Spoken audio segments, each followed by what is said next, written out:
From Cal State San Bernardino's own Coyote Radio, I'm Jacob Justus, and it's again time for Lunchtime Live. Each week, I'll bring you one of the local area's most phenomenal artists. Sit back and enjoy as we present the music, stories, and words of one of the inland area's greatest artists. Here today on Lunchtime Live.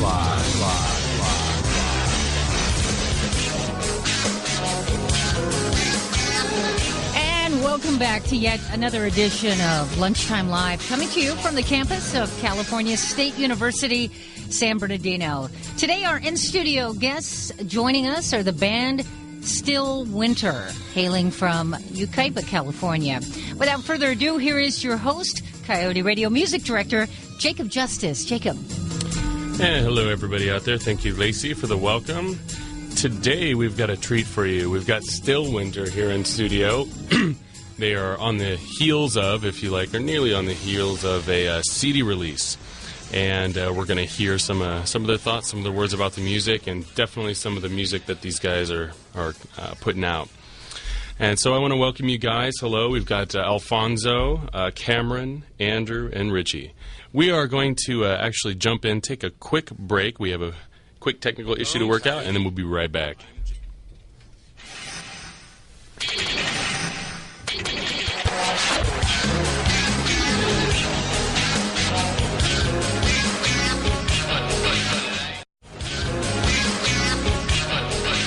Welcome back to Lunchtime Live, coming to you from Cal State San Bernardino. We're joined in studio today by the members of Stillwater from Yucaipa. Here again is your host, Jacob Justus. Thanks, Lacey. And as you stated, we're here with Stillwinter in studio today. Hopefully we got our technical issues resolved. All those nice commercial breaks that we take to pay the bills, keep the lights on, as I normally say. I guess we forgot to pay last month. Not sure what happened. I'm too happy about that. I know I forgot to pay mine. Yeah. Had to write a quick check. I know, that was the fastest MoneyGram I think I've ever sent. For sure.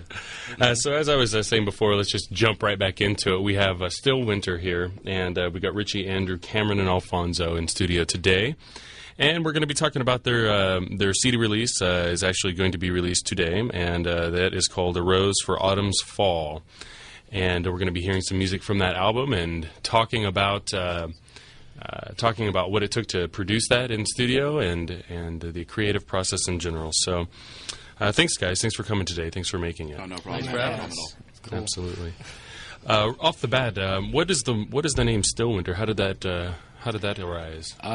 In all reality, I don't think there really was a meaning behind it. It's just something that kind of jumped into our singer's mind, because like all good ideas do. And he just like, you know what, let's call it Stillwinter. Okay. Sounds cool. I mean... Yeah, there's nobody else with that name, I think it's so it's easy to Google. Cold. It's constantly cold, yeah. Well, we were going to go with, the Butthole Mailman, like the Butthole Surfers, but Right. it just didn't work out. Right. So it was just Stillwinter instead. Yeah, that may have been too iconic. Yeah. Yeah. But yeah, Stillwinter, when I heard it, I'm thinking it's like a perpetual state of cold. I'm like, are these guys depressed? Like, what is I think of cold, No, I'm thinking of the winter. We're all jolly. We're Right. happy all the time. Yeah, you guys seem like it. So I don't know. It is kind of nice. It kind of it's almost like. And then I went to like wintergreen gum. I don't know why that was like the second thing. And I'm thinking, well, that's refreshing. Yeah, I think that should be our new Right. revenue Yeah. generators. Our singer actually There you go. collects gum. Yeah, Collects actually, gum. really. Nobody really knows why, but he's got a big stack of gum. Every time he in goes his room. to the Every time he goes to the grocery store, store, there it is, dude. Every time he Big goes to the grocery store, he literally buys 3 packs of gum. 3 to 5 packs. I live with them, and it's funny. It's taking over our cupboards All the same now. flavors too. Always. And this is Kelly, right? Yeah, this Yeah. is Kelly. Yeah. Kelly actually couldn't make it today. We're preparing for some things today, and he had his brother flying from Missouri last night, so he's obviously tending to that. But he wants to say hi to everybody, and He's here in thanks spirit. for tuning in. For sure. Yeah, definitely. Well, it's good that we can at least, say hello to him out there, and now we know that he's got a drawer full of interesting gum at home for all. He's going to really love us for airing his personal crap. I'm sure. Yeah, if we can get into more of that before the show's over, that works well for us. But anyhow, Let's talk about where you guys are from. You're from Yucaipa, and so Yucaipa is sort of a smaller burb. I don't know. It is an actual city, but I don't know about that. It depends on who you ask. The armpit of the world. right.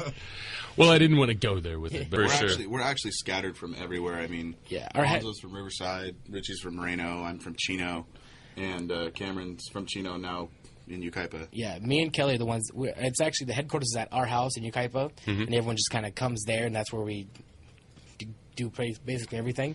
right. But yeah, we're all spread out 40 miles.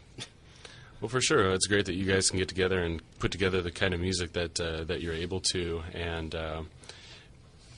how long have you guys been putting music together as a band? How long has Stillwinter been in its current? Since what, 2008? Well, this current lineup's been together since 2010. Yeah, this Gotcha. lineup's new since last year. But the original, the Stillwinter first edition, was 2008 with a couple different members, and then they moved on, and I joined the band, and Alfonso was in the band, and we had another guy, Robert Apodaca, who basically helped kind of develop our initial sound, and then things didn't work out, and we got new members and changed it up. Very cool. Well, we're going to hear a song now by Stillwinter. This one's called Racing Through. Coming at you live here at Coyote Radio.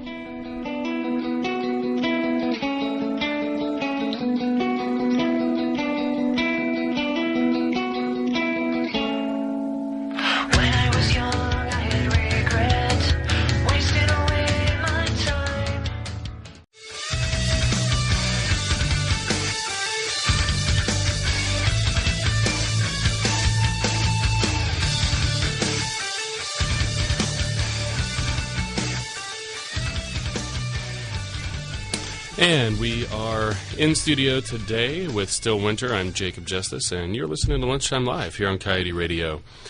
Before we left, we were talking about some of the places you call home and how you guys came up with your name and how you guys all met, what the band looks like now.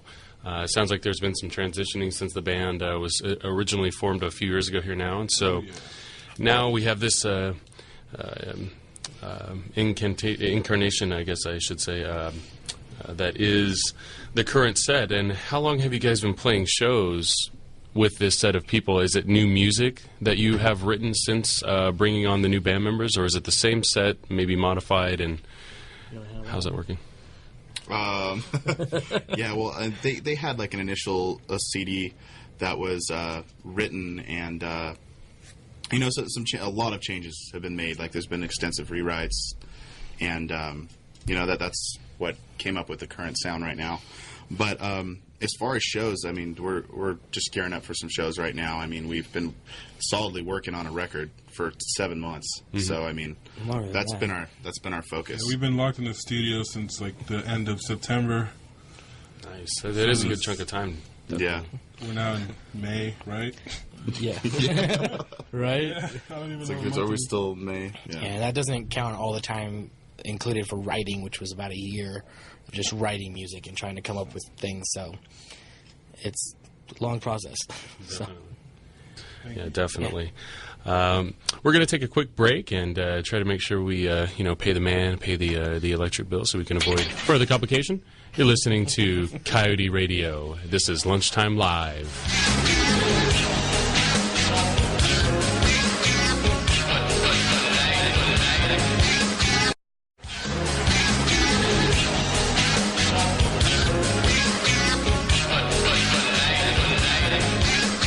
Without further ado, more with our in-studio guest today, the band Stillwinter from Yucaipa. Here is your host, Coyote Radio Music Director, Jacob Justus.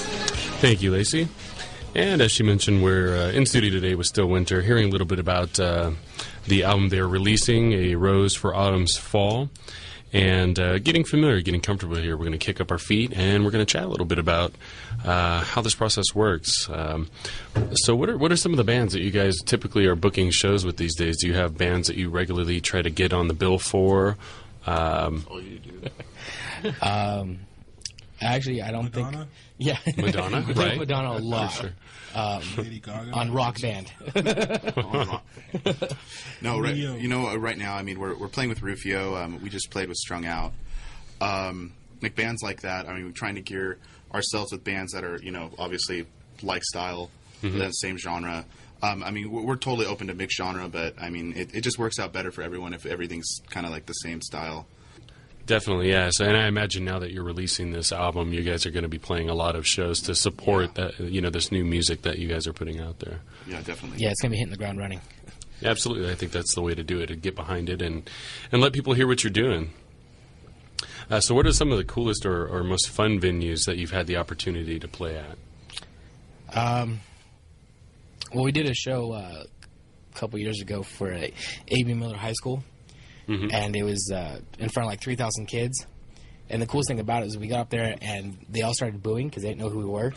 And then High we school played, kids, go figure, right? And then we played 2 songs and got 2 standing ovations from it. Right on. So that was cool. We got to play with the new boys. Yeah, the new boys were there. Before they were like huge. And They taught me how to jerk. Gotcha. Right, because that's an essential move when you're at a rock concert. Exactly. You see the one guy Yeah, doing the it's jerk like- in the mosh pit, you know. Yeah, dude. I don't know. Nothing really tops the wheelhouse, though. For sure. So how do you guys prepare for shows when it's game time? Do you just punch each other in the face and slam a beer and run out there and do it, or what's your method? Just slam a whole bunch of beers and Yeah, punch so each other in the face. usually a 6-pack of Guinness is involved, and Right. I spent 30 minutes in the bathroom. I just we don't know Absolutely. what he does. I just like to listen to Flashdance and just go wild. Flashdance, yeah, definitely. We I definitely can- light some candles and aromatherapy, you know, something good. Acupuncture. Yeah. Yeah, Right on the whole shebang. Just get Yeah. it all in there. Just Yeah. get it all in. get weird with We it. definitely live the rock star life. At that point, the show is that's the come down. At that point, I mean, with a day like that, I mean, Oh, if you guys only knew. right? I mean, on a serious note, definitely extensive rehearsals, preparing for a show. We're a band that always continues to rehearse and strive to make ourselves better and tighter, and that all goes with preparing for any show. So we're always on that base. Yeah. Well, definitely. I think you've as a good band, you've got to do that. I think there's nothing more disappointing than going and seeing a band, especially if you're familiar with the group and hearing a concert when they're just out of sync. You know, you could Yeah, tell definitely. that maybe they haven't played through their set, in a little while or something, and something's a Yeah. little off. That's happened. Yeah, that definitely happens with a lot of bands. Just lack of practice. I mean, some bands are stuck on the road for so long they don't really. The only practice is their sound check. That even happened to us after we got done with recording. Yeah. Yeah. We just our first couple practices were just like, wow. That acoustic show. Should was we really go divine, through though. with this? Right. Yeah. Do we know how to play these instruments? Yeah. Yeah, it's like It was one of those things you've done it so much at that point. You had, your brain was like, You just no have a- more. Yeah, you just have a brain fart, and you're like, oh yeah, that's what I wrote. For sure. Yeah, I feel like that a lot of times when it comes to school and stuff like that. It can be tough to tough to always keep your ducks in a row. Yeah. And when you're got something on your mind all the time, I think that isn't it interesting how you It's can the forget, first thing that slips. Yeah. Yeah. Isn't it interesting? Like remedial mathematics or something. How does this work? Like So flushing a toilet. right, yeah. What's up with Yeah, I know. This is like the second bathroom, right? This must be a very important part. I was at the bathroom and I We just picked this guy up outside, by the way. We don't know. We saw him on campus. Well, he had added, Gave him a added T-shirt and Craigslist. said, Gave him a "Let's go." t-shirt, said, "Hey, let's do this." I'm not the real Alfonso. Yeah. Right on. He's a robot. Paid. Well, we're going to jump right into another one here. This one is called Music Box Mayhem, and this is by Stillwinter, coming at you live from the campus of Cal State San Bernardino. You're listening to Coyote Radio.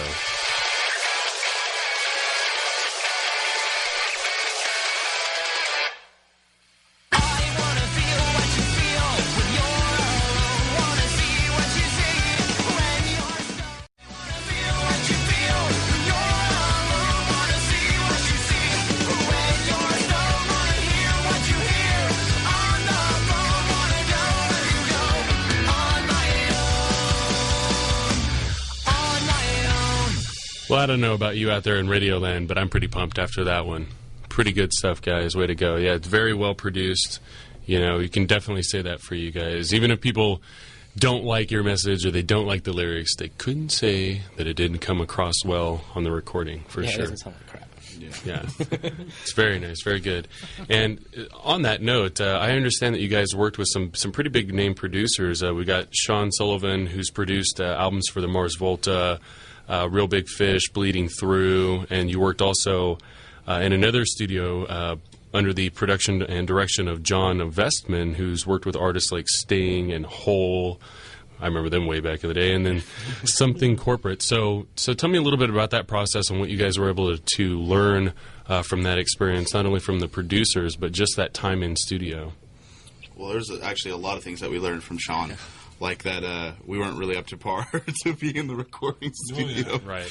You know, like When you produce it, your music sucks. properly. yeah, basically it's like he's like, yeah, you know, you guys could do this, or you could do a record with me, and it'll be awesome. You know, like so. We initially went in, we did some demos with him, just shopping around for producers. I'll take some time. We settled on him immediately because the demos that we did came out so good. We wanted to continue working with him for our full album. So we recorded the whole record with Sean. We learned a lot from him. We really, really valued his advice. Taught me how to stop doing certain things on guitar that I normally do, and just helped me, tighten things up. And I'm sure as well as Cameron. Taught me how to play drums correctly. Yeah, there's a lot of things involved, editing, just outside of recording, like us laying down the tracks. There's so much that's involved as far as editing and mixing. And then as far as John Vestman, moving on from Sean, John Vestman actually only mastered we went to him for mastering off of recommendation from Sean Sullivan. And It was a good experience. He did a fantastic job. Really, really boosted the high end on our album and made it as loud as possible. And For sure. it's really, really clean and crisp. It does. It sounds very full and very well EQ'd, all around. I don't know what kind of setup you had in studio, but it sounds really, really well put together for sure. Yeah. And what about this band? What about Stillwinter makes you guys unique, in tying in these concepts that you've learned recently in production and other things? Well, when was the last time you actually heard like a mix between pop punk, metal, and alternative rock at the same time? I think it's been at least 5 years since anyone that sounds like that came out, and we're kind of like trying to resurrect a dying breed. Well, speak on that. Who would you be referring to exactly? Well, about 5 years ago, we had the pop punk surge where it was like Rufio and Sugar Cold and a bunch of other bands like Warped Tour bands that were huge and selling out shows and playing all the time. And nowadays, it's like, when was the last thing you heard from Rufio besides they came out with a new album this year? Yeah. It's still, it's not huge anymore. It's not. Yeah, I think some of that has to do with the economy. I go to shows pretty regularly, big name concerts and stuff like that with big bands, and it seems like what's happened in the last few years is that we transitioned to this really heavy metal scene, but that's not... Metalcore kids. Alfonso's not going to complain. Right, the people... Love the metalcore kids. Love it. Yeah, the people that can afford to actually pay for, a concert of great magnitude are generally not going to go see a $15 show where they're going to get screamed out of the room. Yeah. And I think that a lot of the kids coming up today, that's like the thing. It's like there's a screamer in every band. And I think it's cool that you guys didn't do that because it would totally destroy the style. I would probably not be half as interested. And I think that the guy that you've got, Kelly, is it right, that's singing, it's Kelly, that is not here with us today, did a killer job. I think that it came across pretty well, and it's good. One thing I've noticed in reality is we all listen to different things and we all come from different musical backgrounds and influences, but we kind of just go based off of our own stuff. I don't think we've ever sat there and go, we want to sound just like that. Right. Or they do that pretty cool, we're going to steal that from them. There's a lot of artists out there that do that. They'll sit there and they'll listen to someone and go, okay, well, we're going to be like the next Green Day. Right. Or we're going to be like the next Bleeding Through. And it's like, well, go away. What are you doing? Well, sometimes most bands now are placed in a genre, like they're either metalcore or they're emo or whatever you want to call it. This band kind of does everything and does one thing all at the same time. Yeah, I can give you that for sure. And I would kind of wonder, about stylistically. Like you said, you've got sort of a crossover feeling. Crossover genre, multiple genres that you could kind of lump in there, but. It seems like, from what I can tell, how do you feel about being labeled as like a gimmicky band? You know, because I read a couple of reviews and things like that, and I'm not going to mention any names, but you know, I heard it said that you guys were a kind of a gimmicky band, and I don't perceive you as being such. So, what is it? I mean, do you stay away from that? I don't really understand what kind of gimmick we would have. Yeah, that's what I'm saying. We don't go out there with cheese hats or flaming guitars and stuff. I mean, we're out there to play the music that we enjoy to play. Right. And the lyrics that we have are heartfelt lyrics that were written very personally, and they're things that everyone can relate to. I think that's just a universal idea. I don't see a gimmick in that. Well, yeah, like I said, I mean, I'll maybe share that with you guys later, but let's go find them. Right. As far as the songwriting, I know that Kelly, you said, does a lot of the writing for the lyrics and things like that. But in terms of the creative process itself, since the band's current roster and everything is what it is, what does that process look like for you guys when you're sitting down to write something new? A lot of late nights and cigarettes and stressful and monsters and a lot of rewrites and refocusing. So you don't necessarily sit down and write a guitar lick and then try to write lyrics for it. You sort of build it step by step by step, and music usually gets finished first for the most part. From what since I've been part of this group, the music usually gets done first, and they had lyrics already done. I mean, some of them have completely changed with all the rewrites, and I think it came out really good. I mean, anything you want to add? Well, it's weird is like every song so far that we've written has had a different writing story. Sometimes Kelly would come and say, "Hey, dude, I got a whole song. Let's see what we can do with this." Right. And other times he's like, "Well, I got this part and this line and this chorus." And it's like, well, let's kind of mix and match and figure it out. But it's kind of weird. It's One of the things I wanted to ask about is some of the tracks that have helped really propel you in recent months, the tracks that fans seem to respond to. But before we hear the answer to that question, we're going to take another really quick break, and we'll invite you to stay in tune and listen for more with Stillwinter here live, Lunchtime Live at the campus of Cal State San Bernardino. This is Coyote Radio.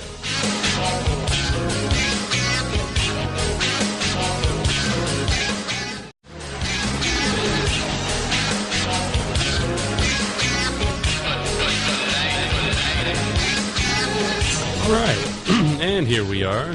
Thanks for joining us today, everybody.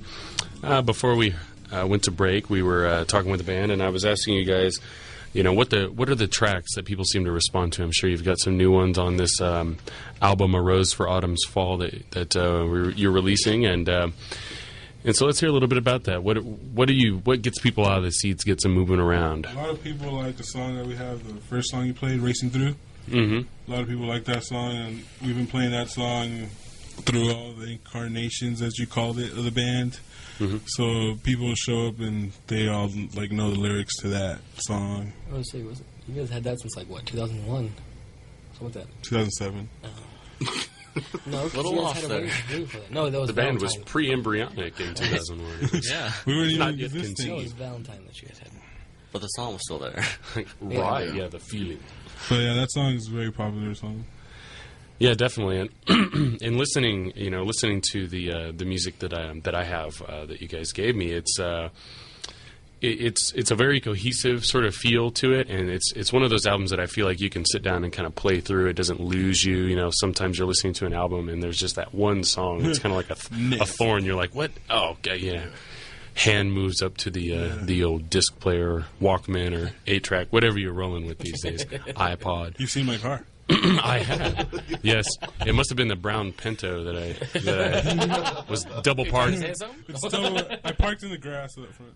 Yeah. I hear the towing fees are really cheap on campus, too. So, no worries. We'll work on it. But, yeah, let's talk a little bit about your audience, because like I said, we've got this feeling now. The music is cohesive. It flows. It works well. Who do you guys bring in at shows? Who's the audience? Are you writing for a specific audience? Pretty much anyone who has feelings. I mean, if you listen to our lyrics and read lyrics, it's all really deep feelings that people have. That people. If you don't have a heart, you will not like our band. If you don't have a heart, you're soulless. You probably won't go to a show anyways. But well, I'm gonna have to take Ebenezer Scrooge off my gift list then. Yeah.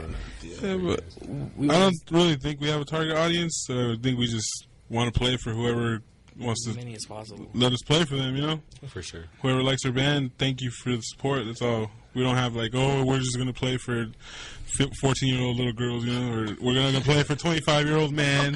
You know. For sure.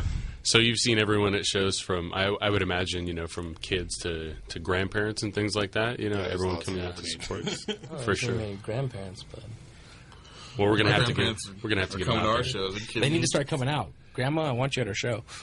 One of my favorites. I have a family member and doesn't know much about the music scene, and she said, "I've seen all these kids and they're slam dancing," and I'm like, "Yeah, you should totally come out. It's a rager. You know, you can just let loose and you know, bring your cane I can just see my mom in there. for sure." Ripping Why are it you up. doing that? Right. Está pasando? He punched him. Why? But anyway, we're going to hear another one. This one's called My Valentine. You're listening to Stillwinter here live in studio on Coyote Radio, coming at you from the campus, Cal State San Bernardino.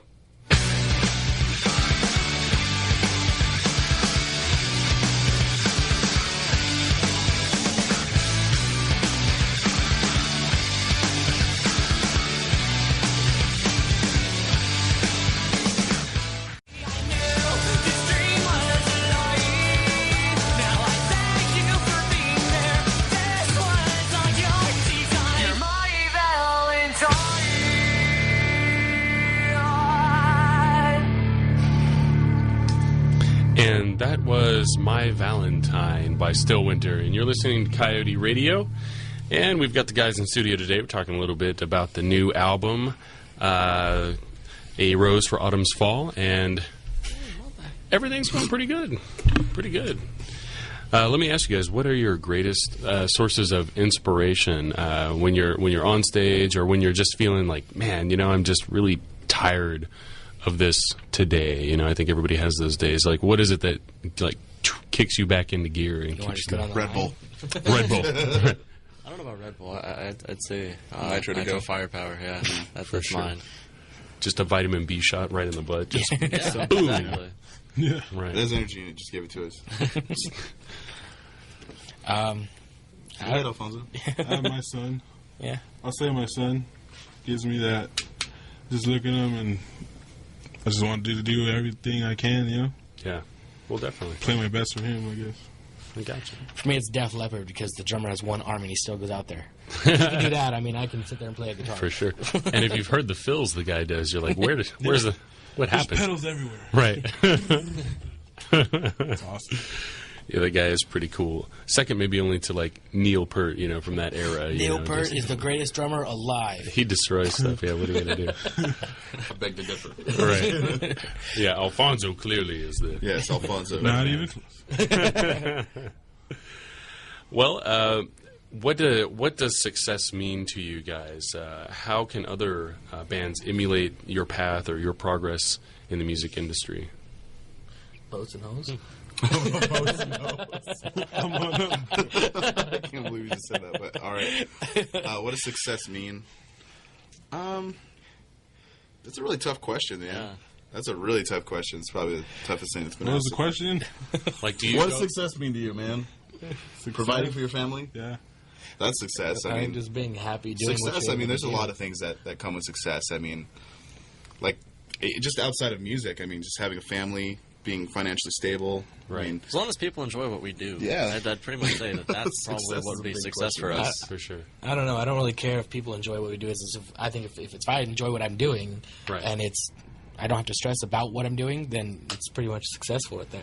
Like, Right. Yeah, and that's the thing. I just wonder, you know, I know for some bands, and even really big mainstream bands, the only reason why they're together is because it's a money-making machine for them, and it's not because they enjoy the music If you're in anymore. music to make money, you're in the wrong business. definitely, this is not the music for money. This is not the business for money at all. Right. It was poor. You're in music because you love music. Yeah, and that's what I was getting at. It's like Yeah. you guys come off stage, you feel pumped. You're like, man, we killed that set, and you know, you get a pat on the back and a nice cold beer, and you're and then we good go to home go. and practice guitar. You know, For sure. You had me a beer, dude. Like, sold. For sure. Well, let's talk a little bit about where people can listen to and purchase your music. CD should be available at online retail, iTunes, other sites similar like that. I mean, we're setting up something for Amazon PayPal, stuff MP3. There's a bunch of different websites that it's on. Yeah, I know. I found you guys. You have a Facebook. You've got a MySpace. Yes. Kind of all of the above. I think you guys are on Reverb Nation too. So yeah, I think that plug people in there and have them checking it out. Just get online, get on your iTunes, search for Stillwinter. Google us. Google. And I think you guys are the first people to come up. There were a lot of other, I know, Stillwater, like we were talking about at break. That's my favorite band. Well, it's... Yeah, so, but I do think that when you punch in Stillwinter, you guys are the first ones to come up. So that, It's a video that works game. for you. What's Stillwinter? Yeah. Really? If You gotta get that, man. Yeah. What If you state- what- Google what's Stillwinter, this a video game will pop up What system? for PS3. We have to find it. We had it first. Still, I wonder what kind of game it is. Now I'm interested. It's about winter I don't know. I hope it's cold. and it being still. Right. That was like Scott Pilgrim. Pilgrim versus the World. Yeah. Fantastic movie. Yeah, the movie was terrible, so I'm just going to... It wasn't too bad. Well, thank you guys for being here today. We really appreciate it. Just very quickly, tell us, when can we expect to hear another album from you guys? In forever. 2025. 2025. Yeah. 2025. Right. We'll have, like, RoboCop by then, so... When Sean's in a wheelchair. He can't walk anymore. Well, thanks for coming in today, guys. Thanks, everybody out there, for listening and tuning in. This has been Stillwinter here in studio with me, Jacob Justus. This is Coyote Radio, and this, again, Lunchtime Live. Thanks for listening.